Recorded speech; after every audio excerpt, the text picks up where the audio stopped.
पेश करते हाँ कहानी सतियां।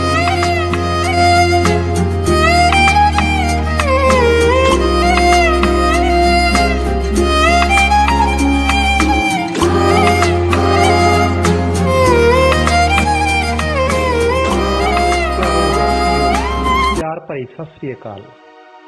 दुआबा रेडियो वालों तुहानू कोरोना के इस समय के दौरान सिक्ख्या नाल जोड़े रखने लई कीते जा रहे उपरालियां विच मैं लैफ्टिनेंट मनमीत सिंह पंजाबी मास्टर सरकारी सीनियर सैकेंडरी स्कूल भिखीविंड जिला तरनतारन अज 12वीं जमात दी कहानियां फिर तो लैके हाजिर हाँ।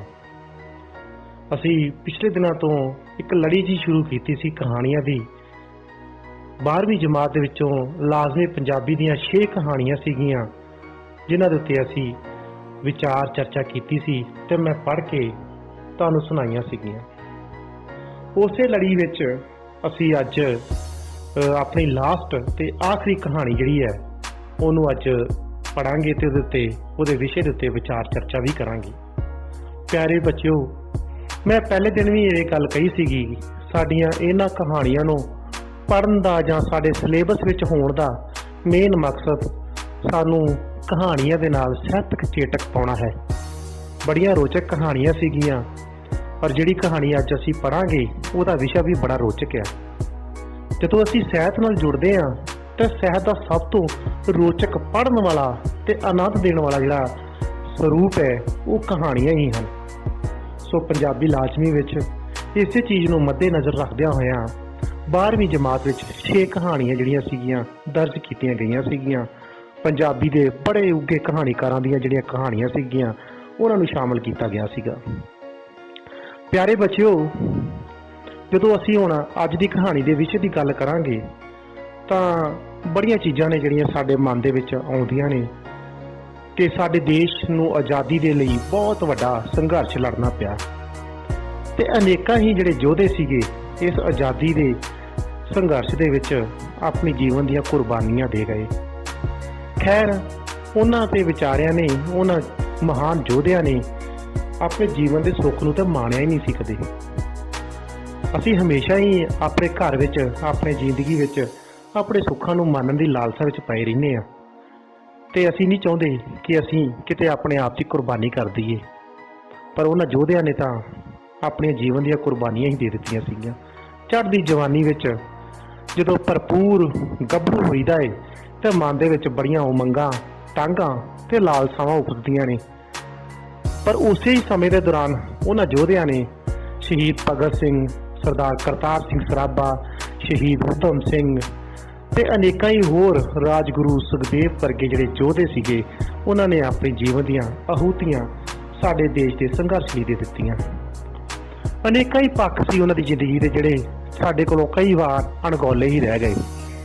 उस तरह ही एक पक्ष शहीद भगत सिंह जी के जीवन का भी है जिहड़ा सानू साडी पंजाबी दी एक सिरमौर कहानीकार डॉक्टर दलीप कौर टिवाणा ने साडे सामने लियाउण की कोशिश की है इस कहानी के तहत। प्यारे बच्चों, मैं जदों इस विषय वाल जावांगा कहानी दे वाल तां उत्थे मैं विषय नूं पहलां तुहाडे सामने खोल के एक बारी पेश कर देना चाहुंदा वां।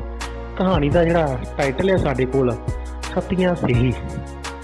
प्यारे विद्यार्थियों, सतियां सेही सती एक प्रथा हुंदी सी। खैर इतिहास दे विच तुसां 12वीं जमात विच भी पढ़ी होवेगी, साडे गुरु साहिबान ने उस प्रथा का बहुत विरोध किया सी। खैर उन्होंने खत्म करने वास्ते अनेकां ही उपराले भी कीते सीगे ते समाज विचों उस प्रथा नूं खत्म किया सीगा। और हुण मैं तुहानूं ये दस दियां वो प्रथा है की सी। जदों किसी औरत का पति मर जाता सी ते जदों उसकी चिखा जगलाई जाती सी, पाप संस्कार किया जाता सी, तां उस औरत नूं पिंड दा समाज के उगे अंसर कुछ औरतां सियाणियां औरतां जिउंदे जी बाहों फड़ के उस व्यक्ति की जिहड़ा मरिया हुंदा सी उसका पति उसकी चिखा दे विच जिउंदे जी जला दिंदियां सन ते उहनूं कहा जाता सी ये अज तो सती हो गई है अपने पति के नाल जिउंदे जी। बहुत ही बुरी रस्म सीगी जिसका साडे सिख इतिहास के विच विरोध किया गया ते समाज विचों इस नूं खत्म करने की कोशिश की कि ਇੱਕ ਔਰਤ ਨੂੰ ਹੀ ਕਿਉਂ ਚਿਖਾ ਵਿੱਚ ਜਲਾਇਆ ਜਾਂਦਾ ਹੈ ਉਸਦੇ ਪਤੀ ਦੇ ਮਰਨ ਤੇ ਇੱਕ ਔਰਤ ਦੇ ਮਰਨ ਤੇ ਉਸਦੇ ਪਤੀ ਨੂੰ ਕਿਉਂ ਨਹੀਂ ਜਲਾਇਆ ਜਾਂਦਾ। ਖੈਰ, ਇਸ ਦਾ ਵਿਰੋਧ ਕੀਤਾ ਗੁਰੂ ਸਾਹਿਬਾਨ ਨੇ, ਬਾਣੀ ਵਿੱਚ ਅਨੇਕਾਂ ਹੀ ਸ਼ਬਦ ਉਚਾਰੇ ਤਾਂ ਇਸ ਪ੍ਰਥਾ ਨੂੰ ਜਿਹੜਾ ਸੀ ਖਤਮ ਕਰ ਦਿੱਤਾ ਗਿਆ।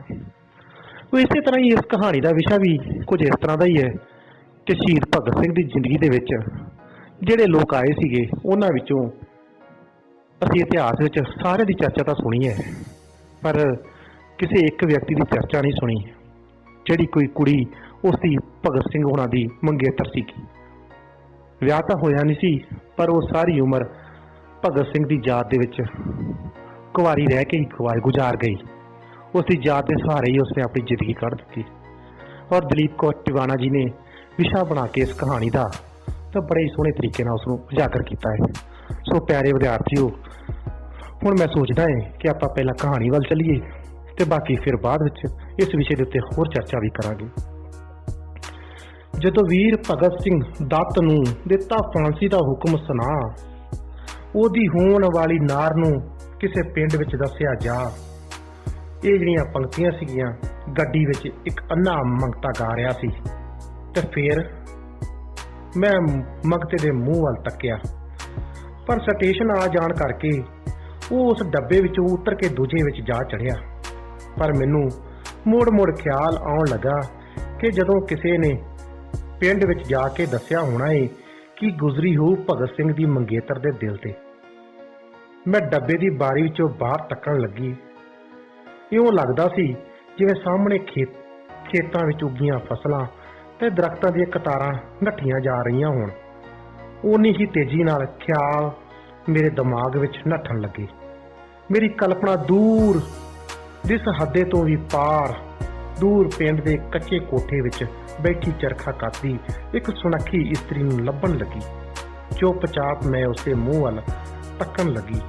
ਭਾਵ ਪਿਆਰੇ ਵਿਦਿਆਰਥੀਓ, ਇੱਥੇ ਸਾਡੀ ਕਹਾਣੀਕਾਰ ਨੇ ਸ਼੍ਰੀ ਦਲੀਪ ਕੌਰ ਟਿਵਾਣਾ ਜੀ ਨੇ ਕਲਪਨਾ ਜੀ ਕਰਨ ਦੀ ਕੋਸ਼ਿਸ਼ ਕੀਤੀ ਹੈ ਕਿ ਜਦੋਂ ਮੰਗਤਾ ਉਤਰ ਗਿਆ ਸੀ ਗੱਡੀ ਵਿੱਚੋਂ ਤੇ ਉਸ ਦੀ ਜਿਹੜੀ ਮੰਗੇਤਰ ਦੀ ਬਾਰੇ ਉਹ 'ਚੋਂ ਗੱਲਾਂ ਕਰ ਰਿਹਾ ਸੀਗਾ ਆਪਣੇ ਗੀਤ ਦੇ ਵਿੱਚ, ਮੰਗਤਾ ਜਦੋਂ ਗਾ ਰਿਹਾ ਸੀ ਤਾਂ ਉਸ ਦੇ ਬਾਰੇ ਵਿੱਚ ਉਹਨੇ ਸੋਚ ਕੇ ਉਸ ਦੀ ਕਲਪਨਾ ਆਪਣੇ ਦਿਮਾਗ ਦੇ ਵਿੱਚ ਜਦੋਂ ਗੱਡੀ ਤੇ ਉਤਰਨ ਤੋਂ ਪਹਿਲਾਂ ਕੀਤੀ ਕਿ ਉਹ ਕਿਸ ਤਰ੍ਹਾਂ ਆਪਣੇ ਘਰ ਦੇ ਵਿੱਚ ਬੈਠੀ ਚਰਖਾ ਕੱਤ ਰਹੀ ਹੋਵੇਗੀ ਜਦੋਂ ਉਸ ਦੀ ਮੰਗਣੀ ਜਿਹੜੀ ਸੀ ਸ਼ਹੀਦ ਭਗਤ ਸਿੰਘ ਜੀ ਦੇ ਨਾਲ ਹੋਈ ਸੀ। ਕੀ ਆਨੀ ਹੈ ਉਹ ਬੋਲੀ। ਇੱਥੇ ਹੁਣ ਪਿਆਰੇ ਬੱਚਿਓ ਇੱਕ ਵਾਰੀ ਤੁਹਾਨੂੰ ਮੈਂ ਫੇਰ ਦੱਸ ਜਾਵਾਂ, ਇਹ ਵਾਰਤਾਲਾਪ ਕਹਾਣੀਕਾਰ ਆ ਜਿਹੜੀ ਸਾਡੀ ਦਲੀਪ ਕੌਰ ਟਿਵਾਣਾ ਤੇ ਉਸ ਜਿਹੜੀ ਮੰਗੇਤਰ ਆ ਸ਼ਹੀਦ ਭਗਤ ਸਿੰਘ ਜੀ ਦੀ, ਉਹਨਾਂ ਦੀ ਆਪਸੀ ਵਾਰਤਾਲਾਪ ਇੱਥੇ ਦਿਖਾਈ ਗਈ ਹੈ। ਕੀ ਆਨੀ ਹੈ ਉਹ ਬੋਲੀ। ਤੂੰ ਕਿਵੇਂ ਉਮਰ ਗੁਜ਼ਾਰੀ, ਮੈਂ ਪੁੱਛਿਆ। ਮੈਨੂੰ ਉਸ ਦੀ ਇੱਜ਼ਤ ਦਾ ਪਾਸ ਸੀ।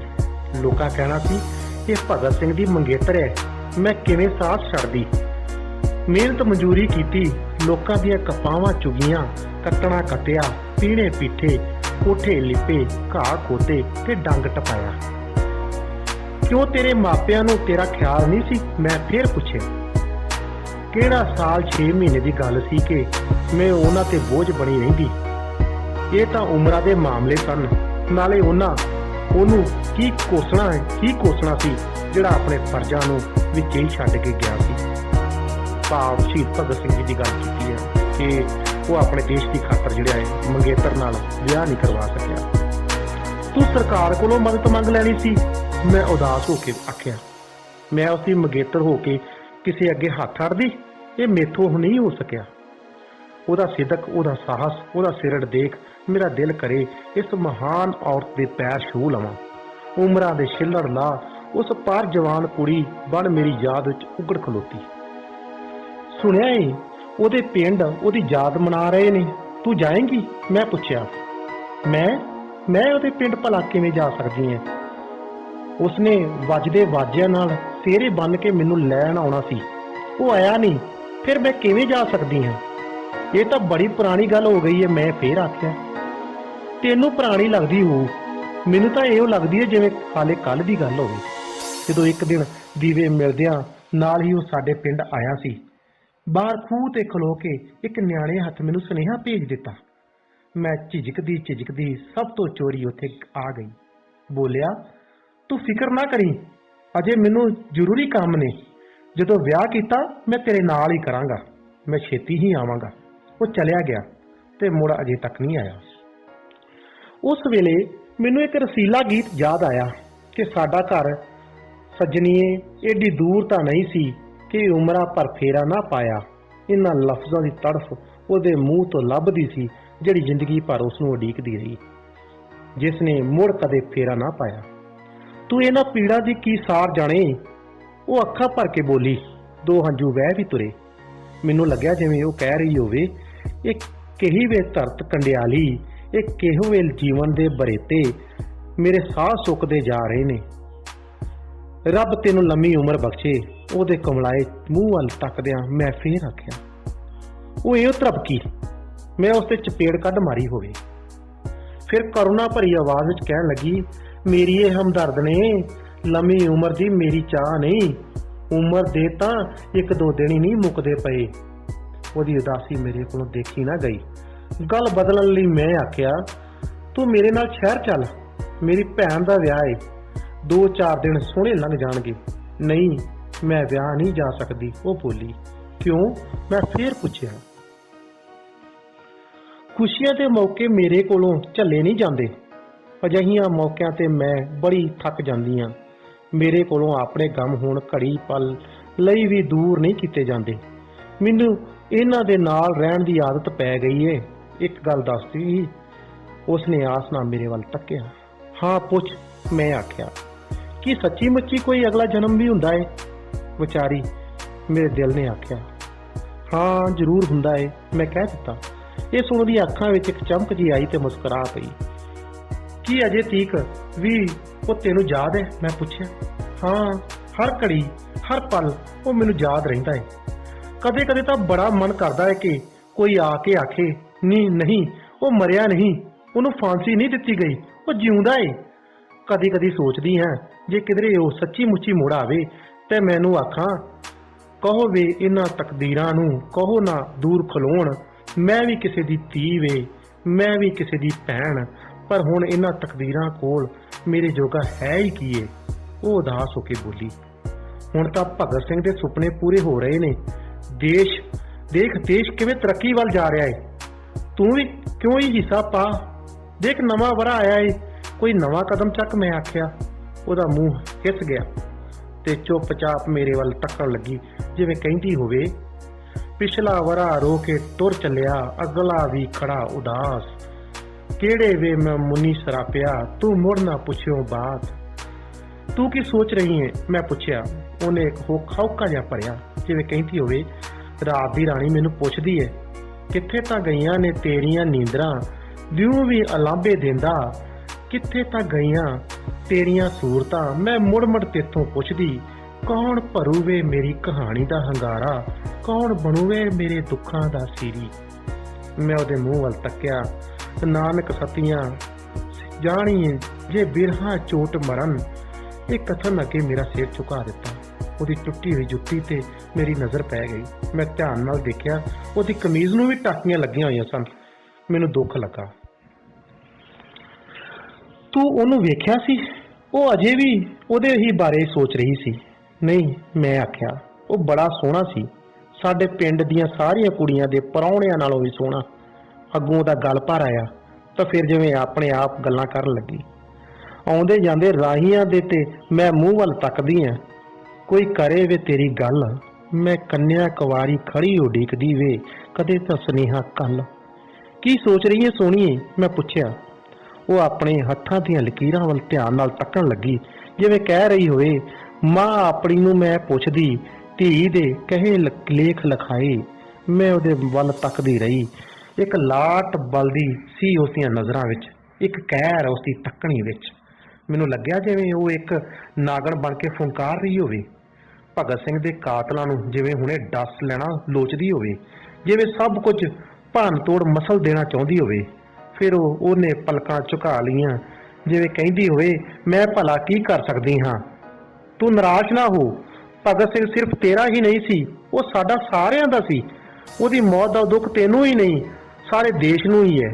ਅਸੀਂ ਉਸ ਨੂੰ ਭੁੱਲੇ ਨਹੀਂ, ਸਾਨੂੰ ਤਾਂ ਤੂੰ ਹੀ ਯਾਦ ਹੈ। ਇਹ ਸੁਣ ਉਹਦੀਆਂ ਅੱਖਾਂ ਭਰ ਆਈਆਂ ਤੇ ਹੰਝੂ ਫੇਰ ਉਹ ਮੇਰੀ ਕਲਪਨਾ ਵਿੱਚੋਂ ਮੁੜ ਚੱਲੀ। ਮੈਨੂੰ ਲੱਗਿਆ ਧਰਤ ਅੰਬਰ ਵੀ ਸੋਚਦੇ ਕਿ ਦੇਣ ਤਸੱਲੀ। ਇਹਨੇ ਨੂੰ ਇੱਕ ਝੂਟੇ ਨਾਲ ਗੱਡੀ ਸਟੇਸ਼ਨ ਤੇ ਆਣ ਖੜੀ ਹੋਈ। ਉਹ ਮੰਗਤਾ ਫੇਰ ਡੱਬੇ ਅੱਗੋਂ ਦੀ ਗਾਉਂਦਾ ਜਾ ਰਿਹਾ ਸੀ। ਜਦੋਂ ਵੀਰ ਭਗਤ ਸਿੰਘ ਦੱਤ ਨੂੰ ਦਿੱਤਾ ਹੁਕਮ ਸੁਣਾ, ਜਦੋਂ ਵੀਰ ਭਗਤ ਸਿੰਘ ਦੱਤ ਨੂੰ ਦਿੱਤਾ ਫਾਂਸੀ ਦਾ ਹੁਕਮ ਸੁਣਾ, ਉਹਦੀ ਹੋਣ ਵਾਲੀ ਨਾਰ ਨੂੰ ਕਿਸੇ ਪਿੰਡ ਵਿੱਚ ਦੱਸਿਆ ਜਾ, ਕਿਸੇ ਪਿੰਡ ਵਿੱਚ ਦੱਸਿਆ ਜਾ। ਸੋ ਪਿਆਰੇ ਬੱਚਿਓ, ਇਹ ਬੜੀ ਦਿਲ ਨੂੰ ਟੁੰਬਣ ਵਾਲੀ ਦਾਸਤਾਨ ਸੀਗੀ ਭਗਤ ਸਿੰਘ ਜੀ ਦੀ ਮੰਗੇਤਰ ਦੀ, ਤੇ ਉਹਦੀਆਂ ਵੀ ਤਾਂ ਇੱਕ ਆਮ ਕੁੜੀਆਂ ਵਰਗੀਆਂ ਇਛਾਵਾਂ ਸਨ ਆਪਣੇ ਪਤੀ ਲਈ ਜਿਉਣ ਦੀਆਂ, ਆਪਣੇ ਪਤੀ ਨਾਲ ਰਹਿਣ ਦੀਆਂ, ਆਪਣੇ ਸ਼ੌਕ ਪੂਰੇ ਕਰਨ ਦੀਆਂ। ਪਰ ਭਗਤ ਸਿੰਘ ਹੁਣੀ ਉਹਨਾਂ ਨੂੰ ਇੱਕੋ ਵਾਰੀ ਮਿਲੇ ਤੇ ਉਹਦੀਆਂ ਇਛਾਵਾਂ, ਉਹਦੀਆਂ ਅਰਮਾਨਾਂ ਤੇ ਉਹਨੂੰ ਇੱਕੋ ਵਾਅਦਾ ਕਰਕੇ ਚਲੇ ਗਏ ਕਿ ਤੂੰ ਮੇਰਾ ਇੰਤਜ਼ਾਰ ਕਰੀਂ, ਜੇ ਮੈਂ ਵਿਆਹ ਕਰਾਇਆ ਤਾਂ ਤੇਰੇ ਨਾਲ ਹੀ ਕਰਾਂਗਾ। ਉਹ ਸਾਰੀ ਉਮਰ ਉਹਦਾ ਇੰਤਜ਼ਾਰ ਕਰਦਿਆਂ ਬੁਢਾਪੇ ਤੱਕ ਲੋਕਾਂ ਦੀਆਂ ਦਿਹਾੜੀਆਂ, ਲੋਕਾਂ ਦੇ ਕੰਮ ਕਰਦਿਆਂ ਉਸਨੇ ਉਮਰ ਕੱਢ ਦਿੱਤੀ, ਪਰ ਕਦੇ ਵੀ ਉਸਦਾ ਮਨ ਡੋਲਿਆ ਨਹੀਂ। ਜਿੱਦਾਂ ਸ਼ਹੀਦ ਭਗਤ ਸਿੰਘ ਜੀ ਦਾ ਫਾਂਸੀ ਦਾ ਰੱਸਾ ਚੁੰਮਣ ਲੱਗਿਆ ਨਹੀਂ ਡੋਲਿਆ, ਉਦਾਂ ਹੀ ਉਹਦੀ ਮੰਗੇਤਰ ਦਾ ਉਹਦੇ ਤੋਂ ਬਗੈਰ ਕਿਸੇ ਨਾਲ ਕਿਤੇ ਮਨ ਡੋਲਿਆ ਨਹੀਂ ਕਿ ਉਹ ਵੀ ਕਿਸੇ ਨਾਲ ਵਿਆਹ ਕਰਾ ਕੇ ਆਪਣਾ ਘਰ ਵਸਾ ਲਵੇ। ਸੋ ਦਲੀਪ ਕੌਰ ਟਿਵਾਣਾ ਨੇ ਬੜੇ ਵਧੀਆ ਤਰੀਕੇ ਦੇ ਨਾਲ ਇਹ ਲੁਕੇ ਹੋਏ ਜਿਹੜੇ ਪਾਤਰ ਸੀਗੇ ਸਾਡੇ ਸ਼ਹੀਦਾਂ ਦੀਆਂ ਜ਼ਿੰਦਗੀਆਂ ਦੇ, ਉਹਨਾਂ ਵਿੱਚੋਂ ਸਰਦਾਰ ਸ਼ਹੀਦ ਭਗਤ ਸਿੰਘ ਜੀ ਦੇ ਜੀਵਨ ਵਿੱਚ ਉਸਦੀ ਮੰਗੇਤਰ ਦਾ ਕੀ ਰੋਲ ਰਿਹਾ ਹੈ ਤੇ ਕਿਸ ਤਰ੍ਹਾਂ ਦਾ ਜੀਵਨ ਬਸਰ ਕੀਤਾ ਹੈ ਉਹਨੂੰ ਪੇਸ਼ ਕਰਨ ਦੀ ਕੋਸ਼ਿਸ਼ ਕੀਤੀ ਹੈ। ਪਿਆਰੇ ਬੱਚਿਓ, ਇਸੇ ਹੀ ਕਹਾਣੀ ਵਿੱਚੋਂ ਕੁਝ ਅਭਿਆਸ ਲਈ ਦਿੱਤੇ ਗਏ ਪ੍ਰਸ਼ਨ ਨੇ, ਆਪਾਂ ਉਹਨਾਂ ਦੇ ਅਭਿਆਸ ਕਰਾਂਗੇ। ਸਤੀਆਂ ਸਹੀ ਕਹਾਣੀ ਦੇ ਆਧਾਰ ਤੇ ਆਪਾਂ ਦੱਸਣਾ ਹੈ ਗੱਡੀ ਵਿੱਚ ਅੰਨਾ ਮੰਗਤਾ ਕਿਸ ਬਾਰੇ ਗੀਤ ਗਾ ਰਿਹਾ ਸੀਗਾ। ਪਿਆਰੇ ਬੱਚਿਓ, ਸਾਰਿਆਂ ਨੂੰ ਪਤਾ ਹੈ ਸ਼ਹੀਦ ਭਗਤ ਸਿੰਘ ਜੀ ਦੀ ਮੰਗੇਤਰ ਤੇ ਉਹਨਾਂ ਦੀ ਗੱਲ ਕਰ ਰਿਹਾ ਸੀਗਾ ਤੇ ਭਗਤ ਸਿੰਘ ਤੇ ਦੱਤ ਦੀ, ਸੁਖਦੇਵ ਦੀ ਸ਼ਹੀਦੀ ਦੀ ਚਰਚਾ ਉਹ ਕਰ ਰਿਹਾ ਸੀਗਾ ਕਿ ਉਹਦੀ ਮੰਗੇਤਰ ਨੂੰ ਕਿਵੇਂ ਸੁਨੇਹਾ ਪਹੁੰਚਿਆ ਤੇ ਉਸ ਤੋਂ ਕੀ ਵਾਪਰਿਆ, ਉਹਦੇ ਬਾਰੇ ਗੱਲ ਕੀਤੀ ਹੈ। ਗੀਤ ਸੁਣਨ ਉਪਰੰਤ ਲੇਖਕਾਂ ਦੇ ਮਨ ਵਿੱਚ ਕਿਸ ਬਾਰੇ ਖਿਆਲ ਆਉਣ ਲੱਗੇ। ਪਿਆਰੇ ਬੱਚਿਓ, ਇਹਦੇ ਵਿੱਚ ਆਪਸ਼ਨਾਂ ਨੇ ਸਾਡੇ ਕੋਲ ਦੋ। ਸਹੀ ਆਪਸ਼ਨ ਨੂੰ ਤੁਸੀਂ ਟਿਕ ਕਰਨਾ ਵਾ ਭਗਤ ਸਿੰਘ ਦੇ ਬਾਰੇ ਵਿੱਚ, ਭਗਤ ਸਿੰਘ ਦੀ ਮੰਗੇਤਰ ਬਾਰੇ। ਕਿਹਦਾ ਖਿਆਲ ਆਇਆ ਹੈ ਬੱਚਿਓ? ਭਗਤ ਸਿੰਘ ਦੀ ਮੰਗੇਤਰ ਦਾ ਆਇਆ ਹੈ ਇੱਥੇ ਖਿਆਲ, ਕਿਉਂਕਿ ਸਾਰੀ ਕਹਾਣੀ ਜਿਹੜੀ ਹੈ, ਮੇਨ ਪਾਤਰ ਹੈ, ਜਿਹੜਾ ਮੁੱਖ ਪਾਤਰ ਹੈ ਇਸ ਕਹਾਣੀ ਦਾ, ਭਗਤ ਸਿੰਘ ਦੀ ਜਿਹੜੀ ਮੰਗੇਤਰ ਹੈ ਉਹਦੇ ਦੁਆਲੇ ਹੀ ਘੁੰਮਦਾ ਹੈ। ਭਗਤ ਸਿੰਘ ਦੀ ਮੰਗੇਤਰ ਨੇ ਸਾਹਸ ਨਾਲ ਕਿਹੜੇ ਕਿਹੜੇ ਕੰਮ ਕੀਤੇ ਸੀ। ਪਿਆਰੇ ਬੱਚਿਓ, ਇੱਥੇ ਵੀ ਦੋ ਆਪਸ਼ਨਾਂ ਨੇ ਸਾਡੀਆਂ ਇਸ ਸਵਾਲ ਦੀਆਂ। ਪਹਿਲੀ ਆਪਸ਼ਨ ਆ ਮਿਹਨਤ ਮਜ਼ਦੂਰੀ ਵਾਲੇ ਸਾਰੇ ਕੰਮ ਕੀਤੇ, ਸਰਕਾਰ ਕੋਲੋਂ ਮਦਦ ਮੰਗ ਕੇ ਕੀਤੀ। ਭਾਵ ਉਸਨੇ ਤਾਂ ਪਹਿਲਾਂ ਹੀ ਕਹਿ ਦਿੱਤਾ ਹੈ ਕਿ ਮੈਂ ਕਿਸੇ ਦੇ ਅੱਗੇ ਹੱਥ ਨਹੀਂ ਅੱਡਣੇ, ਉਹਨੇ ਤਾਂ ਮਿਹਨਤ ਕਰਕੇ ਆਪਣਾ ਜੀਵਨ ਬਸਰ ਕੀਤਾ ਹੈ, ਉਹਨੇ ਸਰਕਾਰ ਦੇ ਅੱਗੇ ਕਦੇ ਵੀ ਹੱਥ ਨਹੀਂ ਅੱਡੇ। ਇਸ ਕਰਕੇ ਜਿਹੜੀ ਆਪਸ਼ਨ ਨੰਬਰ 1 ਸੀ ਉਹ ਬਿਲਕੁਲ ਠੀਕ ਹੈ। ਲੇਖਕਾਂ ਦਾ ਮਨ ਭਗਤ ਸਿੰਘ ਦੀ ਮੰਗੇਤਰ ਦੇ ਪੈਰ ਛੂਹਣ ਲਈ ਕਿਉਂ ਕੀਤਾ? ਕਿਉਂਕਿ ਉਸ ਦੀ ਦਿੱਤੀ ਗਈ ਕੁਰਬਾਨੀ ਨੂੰ ਕਦੇ ਨਹੀਂ ਭੁੱਲ ਸਕੀ। ਇੱਕ ਤਾਂ ਉਹ ਕਿਸੇ ਦੇ ਅੱਗੇ ਮਦਦ ਮੰਗਣ ਲਈ ਝੁਕੀ ਨਹੀਂ, ਤੇ ਦੂਸਰਾ ਉਹਨੇ ਆਪਣਾ ਸਿਦਕ ਨਹੀਂ ਡੋਲਣ ਦਿੱਤਾ।